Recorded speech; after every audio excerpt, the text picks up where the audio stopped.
호세아 10장 1절부터 10절까지 읽겠습니다. 호세아 10장 1절부터입니다. 이스라엘은 열매 맺는 무성한 포도나무라. 그 열매가 많을수록 제단을 많게 하며 그 땅이 아름다울수록 추상을 아름답게 하도다. 저희가 두 마음을 품었으니 이제 죄를 받을 것이라. 하나님이 그 제단을 쳐서 깨치시며 그 추상을 헐으시리라. 저희가 이제 이르기를 우리가 여호와를 두려워 아니함으로 우리에게 왕이 없거니와 왕이 우리를 위하여 무엇을 하리오다. 저희가 헛된 말을 내며 헛된 맹세를 바라여 언약을 세우니 그 재판이 밭 이랑에 돋는 독한 인진 같으리로다. 사마리아 거민이 벳 아웬의 송아지를 인하여 두려워할 것이라. 그 백성이 슬퍼하며 그것을 기뻐하던 제사장들도 슬퍼하리니 이는 그 영광이 떠나감이며 그 송아지는 아수르로 옮겨다가 예물로 야렙 왕에게 드리리니 에브라임은 수치를 받을 것이요 이스라엘은 자기들의 계의를 부끄러워할 것이며 사마리아 왕은 물 위에 거품같이 멸망할 것이며 이스라엘의 죄된 아웬의 산당은 폐괴되어 가시와 찔레가 그 단 위에 날 것이니 그때에 저희가 산들어 우리를 가리우라 할 것이요 작은 산들어 우리 위에 무너지라 하리라. 이스라엘아, 내가 기브아의 시대로부터 범죄하였거늘 무리가 기브아에 서서 흉악한 족속을 치는 전쟁을 거기서 면하였도다. 내가 원하는 때에 저희를 징계하리니 저희가 두 가지 죄에 걸릴 때에 만민이 모여서 저희를 치리라. 여기까지입니다.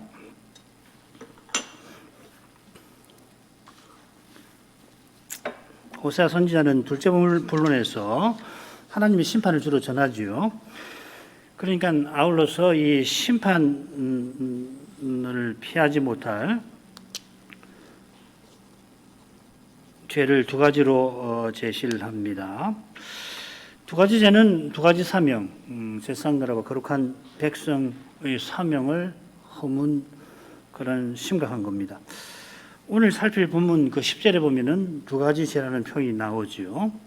이 두 가지 죄가 이 호세아 10장 7절부터 10절에서 다뤄질 겁니다. 그리고 이 두 가지 죄는 실은 언약의 나라를 허무는 죄인데 이런 무서운 죄는 두 마음을 품는 데에서 나옵니다. 이것이 1절부터 6절의 주제가 되겠습니다. 먼저 1절부터 6절 두 마음을 품어서 포로로 잡혀가는 이 주제를 생각해 보십시다. 셋으로 나눠보죠. 1, 2, 3, 4, 5, 6절 이렇게 셋으로 나눌 수 있습니다. 1, 2절에서는 이스라엘이 두 마음을 품어서 많은 제단을 만든 탓에 하나님께서 그 제단들을 부수어 버리실 것입니다. 그처럼 이스라엘이 여호와를 두려워하지 아니하므로 왕이 없다. 왕이 무슨 소용이냐 하다가 하나님의 심판을 당할 겁니다. 세 번째로 하나님의 심판에 금송아지를 빼앗기며 부끄러움을 당할 것이다 하는 겁니다. 그러니까 1, 2절, 3, 5, 6절에 보면은 제사장 나라의 모습을 상실한 형편이 드러나오고 중간에 거룩한 백성의 삶이 무너진 그런 현실이 나오고 있습니다. 1, 2절로 가지요. 이스라엘은 열매 맺는 무성한 포도나무라. 그 열매가 많을수록 제단을 많게 하며 그 땅이 아름다울수록 추상을 아름답게 하도다.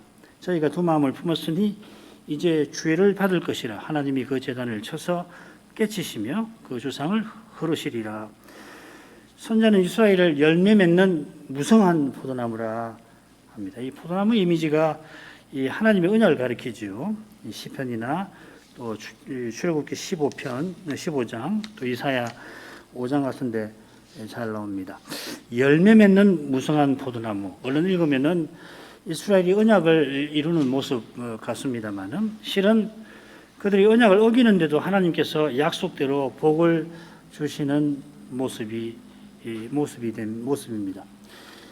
이것은 호세아 선지자가 활약하던 시대와 붙어 있습니다. 여로보암 2세인데 시대인데 그 치세에 북이스라엘은 건국 이래 가장 평온하고 부유했습니다.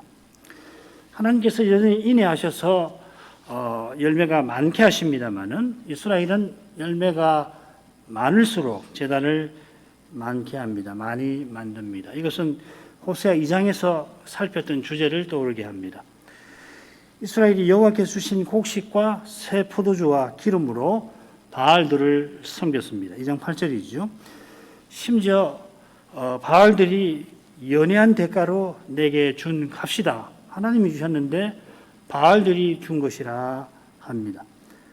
그처럼 주상을 아름답게 한다는 것은 여호와께서 주신 은금을 사용하여서 바알을 위하여 바알을 장식하는 데 쓴 것을 가리키는 것 같습니다. 자, 이것은 저희가 두 마음 품은 것과 붙어 있습니다. 마음이 순전치 못하고 거짓되어서 여호와도 섬기고 우상도 섬기는 걸 가리킵니다. 이어지는 말씀에서 죄를 받을 거라, 형벌 받을 거라 이 말이죠. 그렇게 말씀하신 대로 이스라엘의 마음이 심히 부패합니다. 여호와께서 열국 중에서 건져서 특별한 소유로 삼아주신 그 은혜를 저버리고 열국 중에 하나가 되려 한 것입니다. 하나님께서 주신 선한 것에서 하나님의 선하심을 깨닫고 선하신 하나님을 가까이 하는 것이 아니라 이게 참으로 선한 것이죠. 하나님을 등지고서라도 선한 것을 더 얻으려 한 것입니다. 선한 것으로 악을 내놓는 것입니다. 하나님께서 은혜로 주신 것들로 우상들을 섬겼으니까 언약 밖에서 우상 섬기던 열국보다도 훨씬 악한 것입니다. 그분께서 친히 제단과 주상을 부수실 것입니다. 하나님이 하고 이렇게 새겨져 있는데 괜찮습니다만은 여기서 보면은 여호와께서 친히 심판을 행하실 것을 강조하고 있습니다. 부수실 제단들에는 베델과 단에 여호와를 위하여 세운 두 제단도 포함이 될 것입니다만은 이 제단과 주상이라는 표현을 쓰면은 일차적으로 우상을 위하여 만든 것으로 봐야 할 겁니다. 여호와께서 철저히 심판을 내리십니다만은 제단과 주상을 부수시는 것, 이것은 언약의 땅을 정하게 만드시려는 것이죠. 언약의 땅으로 돌아오게 하실 뜻이 암시되어 있습니다. 포로에서 돌아오게 하실 것을 암시합니다. 그처럼 배도한 자기 백성에게 여호와의 종이 죽임당해서 언약 이루실 일과 궁극적으로 붙어 있을 겁니다. 여호와께서 죄를 미워하시는 만큼 죄인인 자기 백성을 사랑하십니다. 그 사랑에 우리의 구원이 있는 것입니다. 그처럼 그 사랑을 등지는 그만큼 우리의 죄는 심히 죄될 것입니다. 3, 4절로 갑니다. 저희가 이제 이르기를 우리가 여호와를 두려워 아니함으로 우리에게 왕이 없거니와 왕이 우리를 위하여 무엇을 하리로다. 저희가 헛된 말을 내며 거짓 맹세를 바라여 언약을 세우니 그 재판이 바디랑에 돋는 독한 인진 같으리로다. 이 3절은 이는 뭐뭐함이라, 왜냐하면 이러이러하기 때문이라 이렇게 되어 있습니다. 앞서 이스라엘이 우상 숭배에 빠진 원인을 제시한다 할 것입니다.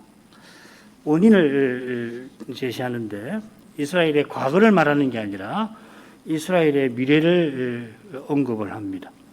이스라엘이 우리에게 왕이 없다고 장차 장차지만은 곧 말하게 될 것이라서 지금 여호와께서 주신 것으로 우상을 지독하게 섬기고 있습니다.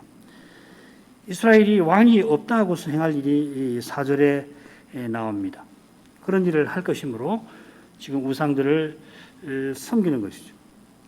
이런 표현법은 여호와께서 친히 모세를 이집트로 보내시는 자기 종으로 보내시는 증거로서 이스라엘이 장차 시내산에서 예배할 일을 말씀하신 것과 비슷합니다. 내가 너를 이집트로 보낼 텐데, 내 종으로 보낼 텐데 그 증거가 뭔가 너희가 이 산에서 나를 예배하게 될 그것이라 그렇게 말씀하시죠.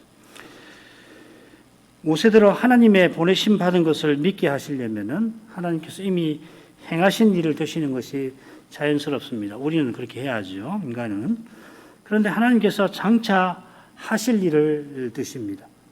이건 여호와의 이름과 붙어 있습니다. 여호와는 역사 과정에서 자기를 언약을 이루셔서 자기가 참 하나님이심을 입증하신다 하는 뜻이죠.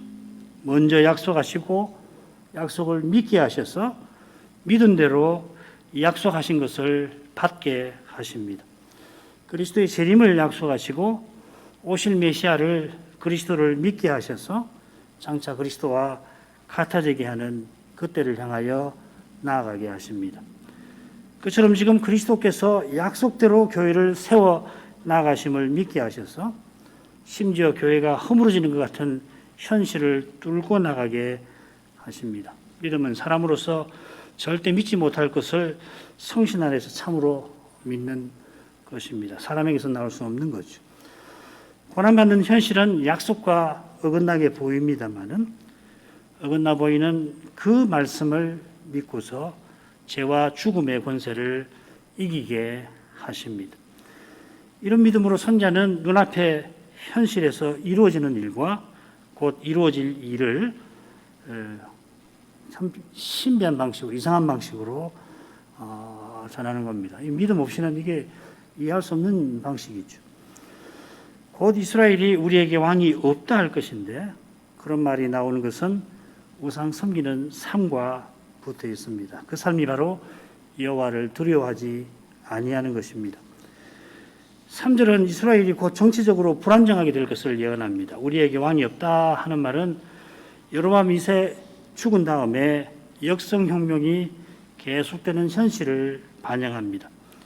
여로보암 2세가 죽고 32년 만에 나라가 망하게 되는데 한 세대죠. 한 세대 만에 5 왕조가 갈리고 6 왕이 갈립니다. 참고로 그 전에 180년 동안에 똑같이 5 왕조가 갈렸고 13 왕이 갈렸는데 불과 한 세대 만에 5 왕조가 갈릴 정도로 정치적으로 불안정합니다. 여로보암 2세가 죽자 그의 아들 스가랴는 6개월을 그리고 그 다음에 살룸은 불과 1개월을 다스립니다. 이 므나헴은 10년을 다스리지만은 아시리아에 조공을 바치려고 이스라엘 모든 부자에게 토색해서 부자의 것을 빼앗아다가 은 50세겔씩 내라 합니다. 이런 배경에서 왕이 우리를 위하여 무엇을 하리요 하는 원망의 말을 해야 될 만합니다. 이 원문을 살려서 번역하면 왕, 그가 우리를 위해서 뭘 해? 이 말입니다. 무엇을 하리요? 왕이 다른 나라로부터 백성을 보호해야 되는데 백성의 것을 빼앗아다가 다른 나라에 갖다 바칩니다. 선자는 이 원망이 당연한 게 아니라고 분명히 시작합니다. 원망하는 이들은 우리가 여호와를 두려워 아니한다 하면서 왕을 부정합니다. 왕의 권위를 부정합니다. 그들이 원망하는 왕들은 결국 그들이 세웠습니다. 8장 4절에 저희가 왕들을 세웠으나 내게서 말미암지 아니하였고 세워놓고서는 그 권위를 인정하지 않는 겁니다. 왜 그러냐면 여호와를 두려워하지 아니하기 때문입니다. 같은 이유로 그들은 건국 이래로 계속 우상을 섬깁니다. 우상 섬기듯이 여호와를 섬겼으니 우상 섬기는 것은 필연입니다. 여로보암 때에 안정과 풍요를 누렸지만은 여호와께 감사하기는커녕 주신 것으로 우상들을 섬겼던 겁니다. 여호와도 함부로 대하니 왕이야 말할 것이 없습니다. 여호와도 자기 행복을 위하여 옆에 물끄러미 계시는 그런 분이라 생각하니까 자기 행복에 도움되지 아니하는 왕은 쉽게 무시해 버립니다. 4절에 저희가 3절에 저희인지 3절에 저희가 무시하는 왕들인지에 따라서 4절의 내용이 정해집니다. 후자라면은 왕들이 아시리아와 화친을 맺는 것을 가리킵니다. 전자라면은 이스라엘이 여호와의 언약을 어기고 우상 섬기는 것을 가리킬 겁니다. 호세아에 사용된 표현들을 보면 표현들이 쓰인 용례들을 보면 전자인 것 같습니다. 헛된 말을 낸다 했는데 이건 그저 말들을 낸다 하는 뜻입니다. 여호와를 거슬러 거짓말을 하는 것을 가리키는 것 같습니다. 7장 13절 그래서 거짓 맹세는 우상 섬기는 것을 가리키는 듯합니다. 12장 11절에 우상을 섬겨서 우상처럼 거짓되다 하는 표현이 관련될 겁니다. 우상 섬기는 것은 곧 우상과 언약을 맺는 것이겠죠. 그 재판이 바디랑에 돋는 독한 인진 같으리로다. 백성이 여호와의 언약을 버린 것이라면 여기 왕들의 재판보다는 여호와의 심판이라고 번역하는 것이 낫습니다. 이스라엘이 포도나무인데 여호와께서 주신 열매로 우상을 섬겼으니 바디랑의 독한 인진이 독초가 삽시간에 돋듯이 여호와의 심판이 이스라엘에 신속하게 임할 것입니다.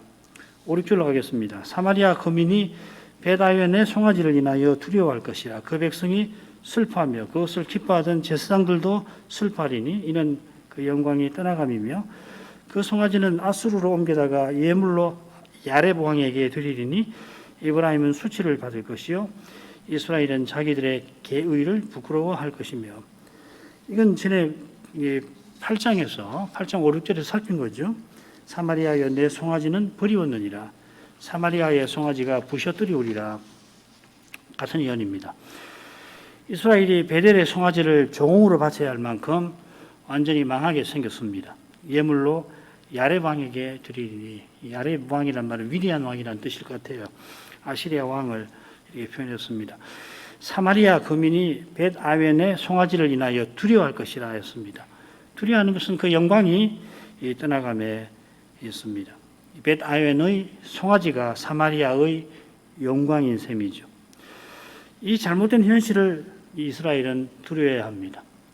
송아지가 이스라엘의 영광이라는 것은 잘못된 현실이죠. 여호와의 영광이 이스라엘의 영광이 되어야 되는데 이 잘못된 현실이 바로 여로보암의 죄와 붙어 있고 여호와께서 이 죄로 인하여 이스라엘을 버리실 것이니까 두려워해야 합니다. 이스라엘이 두려워할 것은 두려워 아니하다가 마침내 기뻐할 일을 두려워하게 되는 겁니다. 이 송아지 우상 때문에 베델이 벳아웬 하나님의 집이 죄악의 집이 되었는데 그 우상이 무너지게 되었으니 여호와를 참으로 믿는 백성에게는 기뻐할 일일 것입니다. 그 죄로 나라가 망하게 된 것이야 물론 슬퍼할 일입니다만은 하나님 백성이라면 나라가 망하는 것도 슬픈 일이지만은 무엇보다 그 미운 우상이 없어지기를 바라야 할 것입니다. 어떤 희생이 따르더라도 죄를 회개해야 하는 겁니다. 현상 유지가 목표가 아니잖아요. 나라가 망해서 포로 잡혀가는 거 정말 슬픈 일이지만은 참으로 애통하는 자는 복 있는 사람입니다. 그러나 나라가 망하게 되어서 두려워하면서도 정작 죄를 회개치 아니하는 것이 더욱 두려운 줄 모르는 이 지독한 어둠이 북이스라엘 언약의 나라를 뒤덮은 것입니다.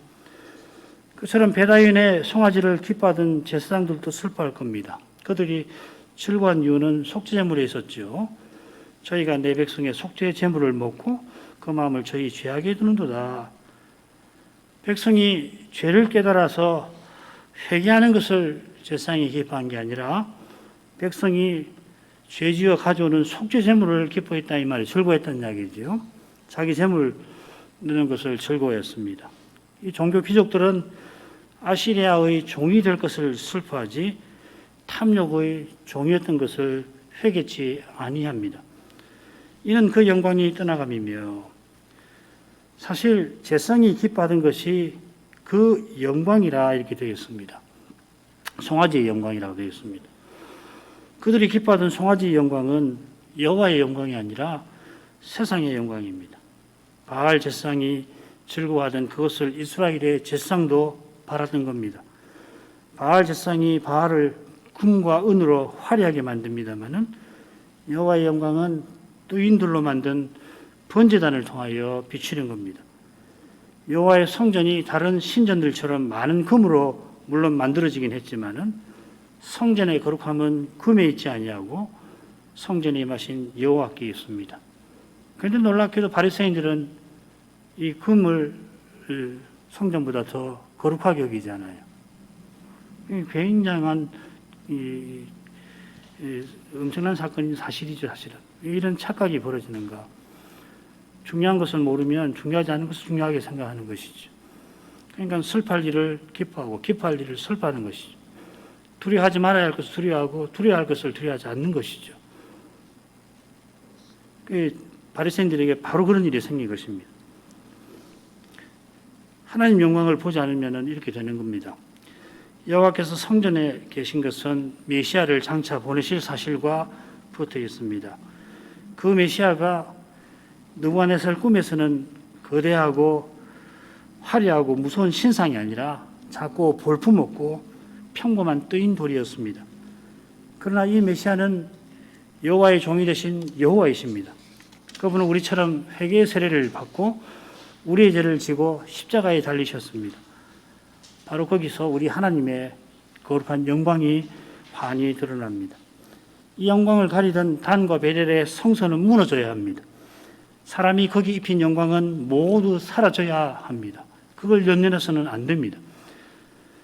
하나님의 심판에 이스라엘이 영광으로 삼은 그 송아지 우상을 아시리아 왕에게 조공으로 갖다 바쳐야 합니다. 이건 그저 예물이 아닙니다.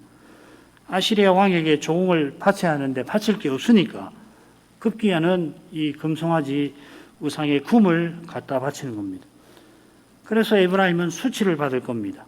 이 사실을 알게 된 아시리아 사람들이 이스라엘을 조롱할 것입니다. 그들이 보기에 이스라엘은 자기 살자고 자기 수호신을 버리는 것입니다.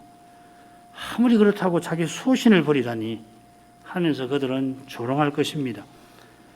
그런 조롱을 받을 때 이스라엘은 자기의 개의를 꾀를 부끄러워할 것입니다.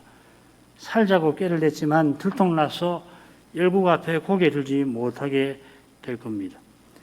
이렇게까지 부끄럽게 된 것은 그들이 여호와도 섬기고 다른 신들도 섬기려 한 그 어리석은 꾀에 있는 것입니다. 배도하는 언약 백성만큼 어리석은 사람이 없습니다. 그 이유는 말씀의 거룩한 빛을 거부한 거기에 있는 겁니다. 말씀을 아예 듣지 아니한 열방이 차라리 나은 것은 말씀의 거룩한 빛에 그 죄가 드러나지 아니하는 데 있습니다. 그래서 죄가 심히 죄되지 아니하니까 자기 수호신은 끝까지 버리지 아니하는 겁니다. 반면에 배도는 죄가 가장 죄되는 현상인 것입니다. 이 두려운 현상은 말씀의 빛에 죄가 드러날 때 회개하지 아니하는 데서부터 시작됩니다. 예배에서 거룩한 영광을 보지 못하는 것과 붙어 있습니다. 배도의 시대를 살아가는 우리가 보아야 할 것이 바로 여기 있습니다. 7절부터 10절로 가겠습니다. 사마리아 왕은 물 위에 거품같이 멸망할 것이며 이스라엘의 죄된 아웬의 산당은 폐괴되어 가시와 찔레가 그 단 위에 날 것이니 그때 저희가 산들어 우리를 가리우라 할 것이요 작은 산들어 우리 위에 무너지라 하리라.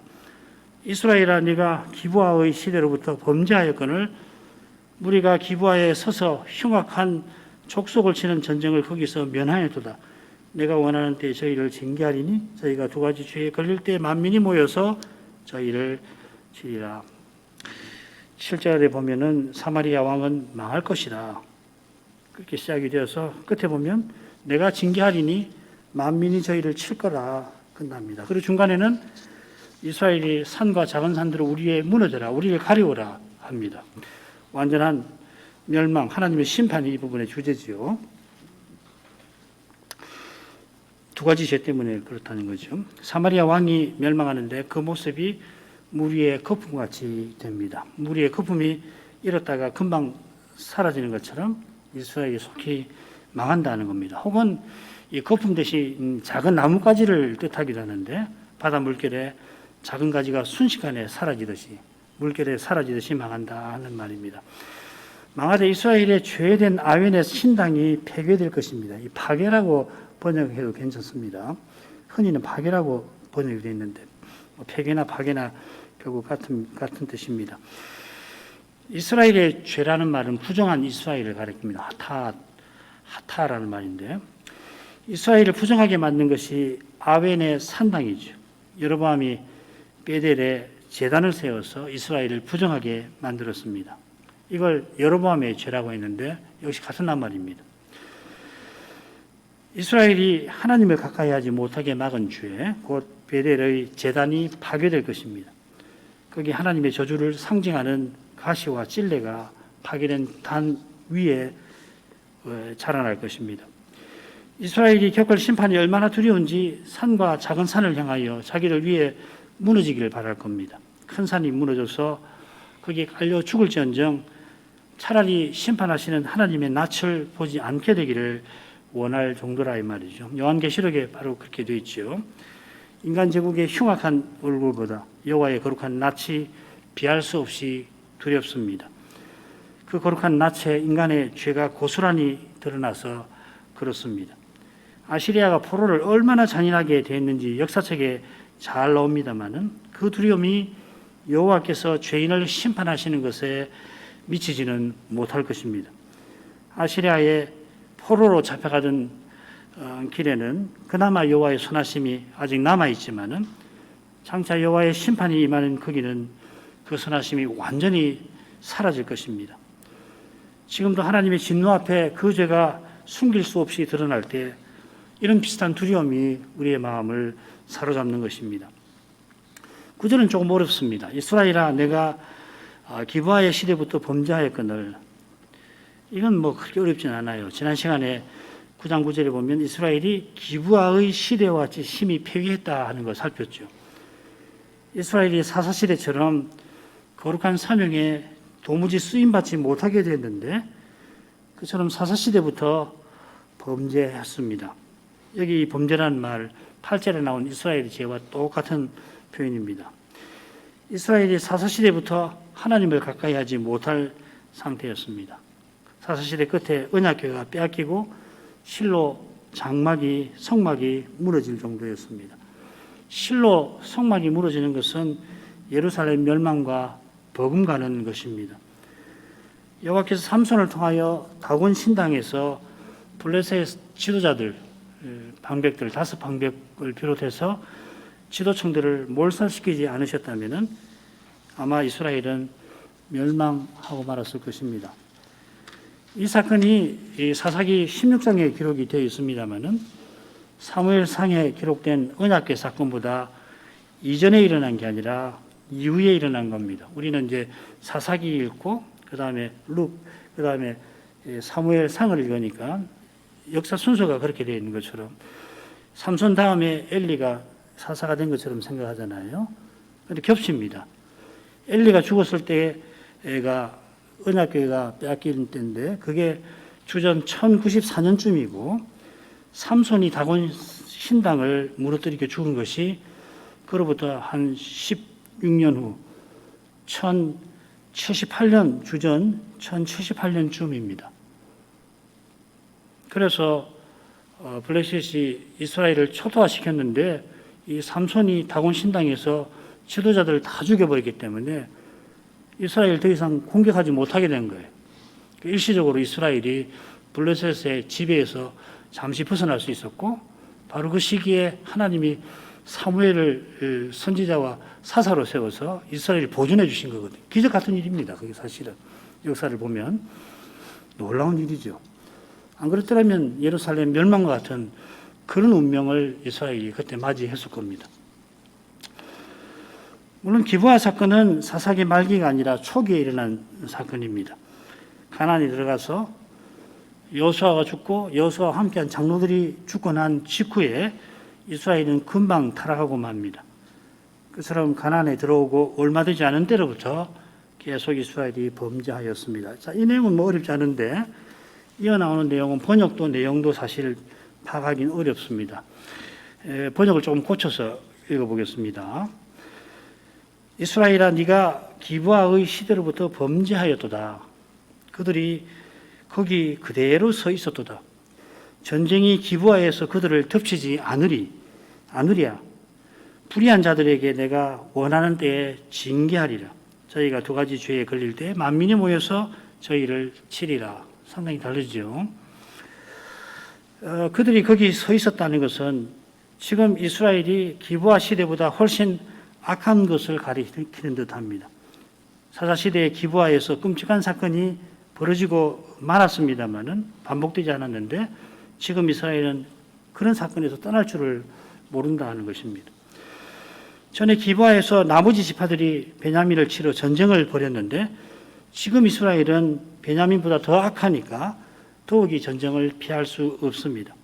호세아 5장 8절을 보면 기브아에서 나팔을 불라 하는 경고가 나오죠. 이건 유다가 여로보암 2세 이후에 약해진 북이스라엘을 공격할 일을 예언한다고 말씀드렸죠.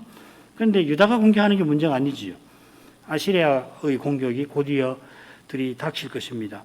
그래서 에브라임이 황무하게 될 것입니다. 이는 그들이 불의한 자들이라 그렇습니다.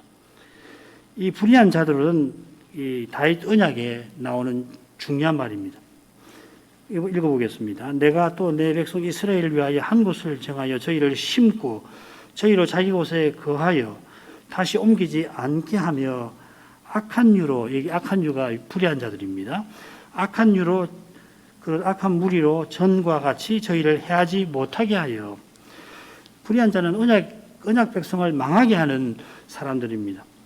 지금 이스라엘이 언약 백성답게 살지 못할 뿐만 아니라 언약의 나라를 망하게 하고 있다는 겁니다. 그래서 여호와께서 내가 원하는 때에 징계하리라 하십니다. 여호와께서 원하시는 때에 이스라엘과 언약을 맺으신 것처럼 원하시는 때에 언약을 파기한 그들을 징계하십니다. 그들의 죄가 좌지우지하는 게 아닙니다. 막강한 죄도 하나님의 손 아래에 있습니다. 이는 하나님께서 죄인을 구원하시는 데서 잘 드러납니다. 하나님이 사람 되시고 십자가 지셔서 죄를 이기셨습니다. 원하는 자로 말미암음도 아니요 오직 긍휼히 여기시는 하나님으로 말미암음이니라. 이런 하나님이시라 또한 원하시는 때에 심판하시는 겁니다. 여기 징계라는 말은 언약의 저주를 내리시는 것입니다. 그 저주는 결국 만민이 모여 저희를 치는 것입니다. 레위기 26장 38절에 열방 중에서 망하리라 하는 말입니다.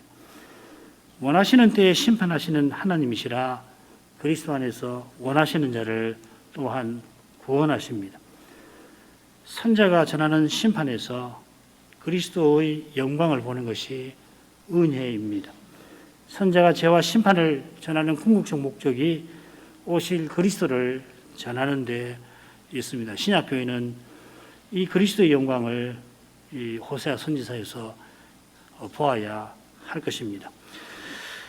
기도할 제목 읽겠습니다. 구약 선지자가 언약 백성의 죄와 하나님의 심판을 철저하게 전하는 궁극적 목적이 오실 그리스도와 그분의 나라에 있습니다. 이 사실이 여호와께서 원하시는 때에 심판하리라 하시는 경고에서도 잘 드러납니다. 이스라엘의 죄가 이스라엘의 심판을 가져오지만은 하나님께서 경고하신 대로 죄를 심판하시는 것입니다. 죄가 마음대로 하는 것이 아니라 하나님이 하시는 일이라는 것입니다. 원하시는 때에 심판하시는 하나님께서 원하시는 대로 죄인을 구원하십니다. 인생의 원함이나 다른 박질이 구원을 가져오는 게 아니라 오직 긍휼히 여기시는 하나님께서 구원하십니다. 이것을 깨닫는 데서 믿음이 생기고 믿음이 견고해집니다. 하나님의 거룩한 사랑의 영광을 보는 거기에 우리의 믿음이 있고 우리의 거룩한 삶도 그러합니다. 하나님께서 거룩한 사랑으로 말씀의 거룩한 빛 앞에 우리의 죄를 드러내고 우리들을 회개케 하시는 겁니다. 우리를 사랑하셔서 그렇게 하시는 거지 미워하셔서 죄를 드러내시는 거 아니잖아요. 그처럼 이 사랑의 영광을 보지 못하면은 말씀의 빛에 죄가 더욱 죄될 것입니다. 이스라엘이 주변 나라보다 더욱 미련하게 된 이유가 바로 여기 있는 겁니다. 배도의 시대에 우리가 이것을 분명히 보고 늘 겸손히 주님의 은혜를 구해야 할 것입니다. 주님의 은혜를 의지하여 자기 십자가를 지고 주님을 쫓아야 합니다. 거기에 그리스도의 몸이 가야 할 길이 그 길에서 거기서 열리는 겁니다. 그 길을 우리 모두가 걷게 되기를 이 시간 구하도록 하겠습니다. 신학교와 조사시치 이번 주 금요일에 있는 조사시치를 위해서도 기도해 주시기 바랍니다. 기도하겠습니다. 거룩하신 아버지, 이 밤에 호세아 선지자의 말씀을 저희가 또 함께 살피게 하셨습니다.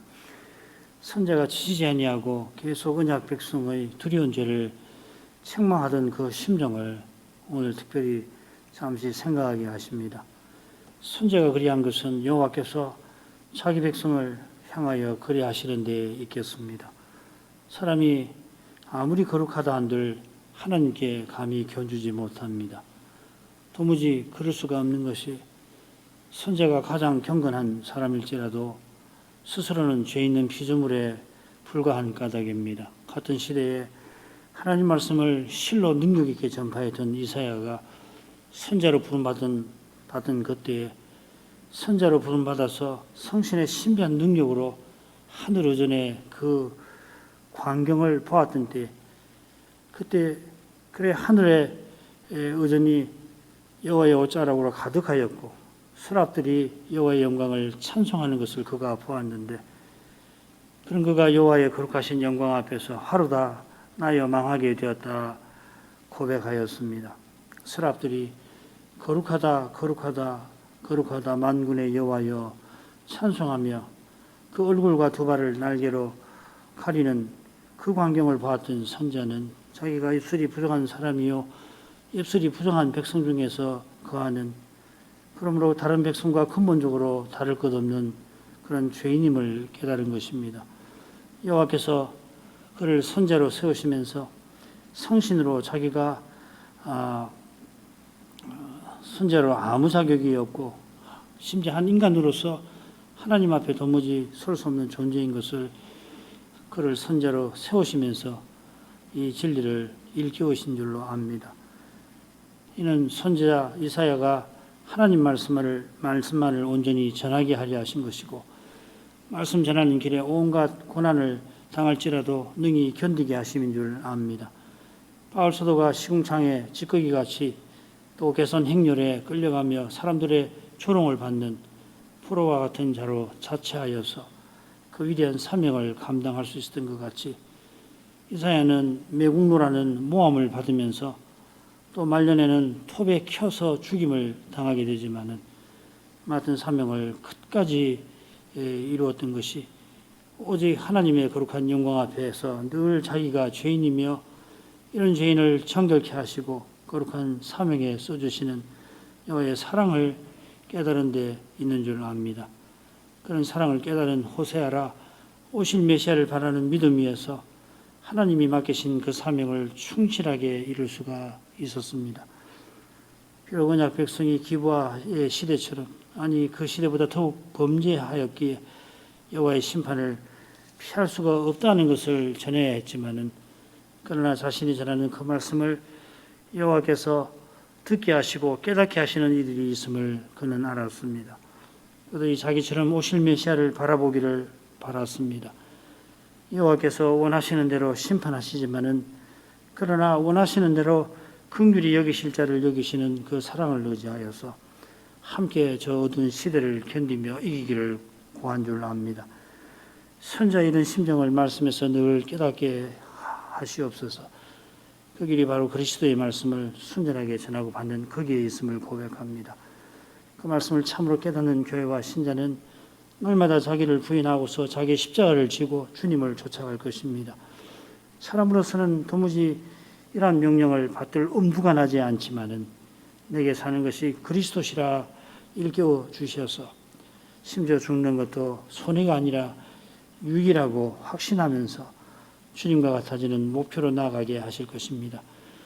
저희 시대가 어떠한 시대인가를 생각하게 하실 때 이런 순수한 믿음, 주님만을 철저히 의지하는 태도, 주님의 사랑을 맛보고서 그 사랑을 꼭 드러내려는 그러한 심정이 우리에게 절실함을 깨닫습니다.